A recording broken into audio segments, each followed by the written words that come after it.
നമുക്കെല്ലാവർക്കും അറിയാവുന്ന ഒരു കാര്യമുണ്ട്. ഈ തെരഞ്ഞെടുപ്പ് ഇപ്പം എങ്ങനെ ഉണ്ടായതാണ്? ഇവിടെ ഒരു MLA തെരഞ്ഞെടുത്തു. ആ MLA പറഞ്ഞു ഈ ഗവൺമെൻറ്റിനെ ഒന്നിനും കൊള്ളൂല. എന്നിട്ട് പറഞ്ഞു കൂട്ടിയ കാര്യങ്ങൾ എന്തൊക്കെയെന്ന് നമുക്ക് ഓർമ്മ ഉണ്ടല്ലോ. എന്നിട്ട് പിന്നെ വീണ്ടും അതേ ഗവൺമെൻറ്റിലേക്ക് ഈ കുറഞ്ഞ കാലത്തേക്ക് ഇനി അവരുടെ തന്നെ ഒരാളയച്ചിട്ട് വല്ല കാര്യമുണ്ടോ? വിഷയങ്ങൾക്ക് പരിഹാരം ഉണ്ടാവണം എന്നുണ്ടെങ്കിൽ ഞങ്ങളുടെ പ്രതിനിധിയെ തിരഞ്ഞെടുത്തോളൂ എന്ന് പറയാനാണ് സെയ്ദ് സാദിഖ് അലി ശിഹാബ് തങ്ങൾ ഇന്ന് ഈ മണ്ഡലത്തിൽ പര്യടനം നടത്തും. വീണ്ടും അവരാളെ തന്നെ തിരഞ്ഞെടുക്കുക. എന്നാൽ പിന്നെ ഈ 5-8 മാസം കൂടി അവർക്ക് അവരുടെ പ്രതിനിധിയെ നിലനിർത്താൻ കഴിഞ്ഞോ? നിലനിർത്താൻ പോലും പറ്റാത്ത അത്ര വലിയ അവഗണന ജനങ്ങളോടുണ്ട് എന്ന് പറഞ്ഞുകൊണ്ടാണ് MLA രാജിവെച്ചത്.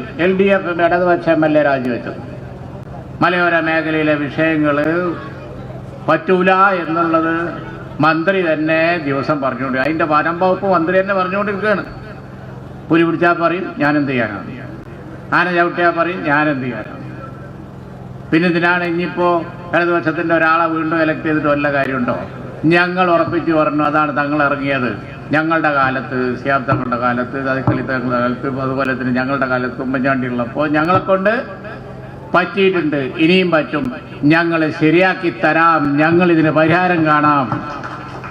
അതിൻ്റെ മുമ്പ് നടക്കുന്ന ഒരു തെരഞ്ഞെടുപ്പാണ്, അടുത്ത അസംബ്ലി തെരഞ്ഞെടുപ്പ് മുമ്പ് നടക്കുന്ന ഒരു തെരഞ്ഞെടുപ്പാണ്. നാട്ടിലൊരു മാറ്റം വരണം എന്നുണ്ടെങ്കിൽ 2 കാര്യങ്ങളാണുള്ളത്. ഒന്ന്, UDF എല്ലാവരും ഒറ്റക്കെട്ടായി വോട്ട് ചെയ്യണം. പിന്നെ ഇടയിൽ കുറേ ആളുണ്ട്, അവർക്കും അറിയാം, നാട്ടുകാർക്കും അറിയാം, നമുക്കും അറിയാം, ഓർക്ക് വോട്ട് ചെയ്തിട്ട് യാതൊരു കാര്യമില്ല, ആ വോട്ട് വേസ്റ്റാണ് എന്നുള്ളത് എല്ലാവർക്കും അറിയാം. BJP ഉണ്ട്, കുറേ സ്വതന്ത്രന്മാരുണ്ട്.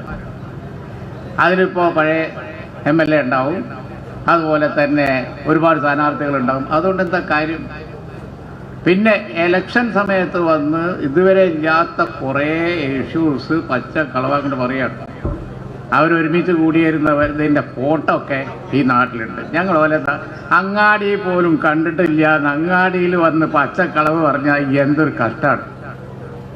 അതുപോലെ തന്നെ പലസ്തീൻ കൂടെ KC പറഞ്ഞു. പലസ്തീൻ കാര്യം പറയാൻ ഇന്ത്യൻ നാഷണൽ കോൺഗ്രസിൻ്റെ അത്ര അർഹതയുള്ള ഒരു പാർട്ടിയും ജനിച്ചിട്ടില്ല എന്നുള്ളതറിയാം. മഹാത്മാഗാന്ധിയുടെ കാലം തൊട്ട് പലസ്തീൻകാർക്ക് ചേരിച്ചര നയവും മറ്റുമൊക്കെ ആയിട്ട് പലസ്തീന് വമ്പിച്ച പിന്തുണ, ഇസ്രായേലിൻ്റെ അക്രമങ്ങളെ ഏത് കാലത്തും അപലപിച്ച പാർട്ടി, കേന്ദ്ര ഗവൺമെൻറ്. ആർക്കാ ഇതൊക്കെ അറിഞ്ഞൂടാ? ഇന്ത്യ രാജ്യത്തിൻ്റെ നയം ലോകോത്തരമായി പലസ്തീൻ ജനതയ്ക്ക് വേണ്ടി, അതുപോലെ തന്നെ ഇസ്രായേലിൻ്റെ ഇപ്പോൾ കാണുന്ന അതിക്രമങ്ങൾക്ക് ഒക്കെ എതിരായി ഉറക്കെ ശബ്ദിച്ചത് ജവഹർലാൽ നെഹ്റു തൊട്ട് ഇങ്ങോട്ട് അതിന് കോൺഗ്രസിനൊരു സർട്ടിഫിക്കറ്റ് കൊടുക്കാൻ മാത്രം ഇപ്പോൾ വന്നിട്ട് ഇലക്ഷൻ കാലത്ത് വർത്താനം പറയുന്ന ആരായാലും അത് അത്ര വരൂല എന്നുള്ളത് ജനങ്ങൾക്കറിയാം. അപ്പോൾ അതുകൊണ്ട് തന്നെ UDF ആണ് പരിഹാരം. ഇന്ത്യൻ നാഷണൽ കോൺഗ്രസിൻ്റെ നേതൃത്വത്തിലുള്ള UDF ആണ് പരിഹാരം. ആ സന്ദേശം മണ്ഡലം മുഴുവൻ എത്തിക്കാനും, UDF ജയിച്ചാൽ, ഈ ഇലക്ഷൻ ജയിച്ചാൽ അടുത്ത ഗവൺമെൻറ് UDFൻ്റേതാവും. ഇപ്പോൾ നിലനിൽക്കുന്ന എല്ലാ വിഷയങ്ങൾക്കും പരിഹാരമാകുന്ന സൊല്യൂഷനുമായി ഞങ്ങൾ വരും. i2i News, an eye for truth. i2i News subscribe ചെയ്തിട്ടില്ലാത്തവർ ഇപ്പോൾ തന്നെ സബ്സ്ക്രൈബ് ചെയ്യുക.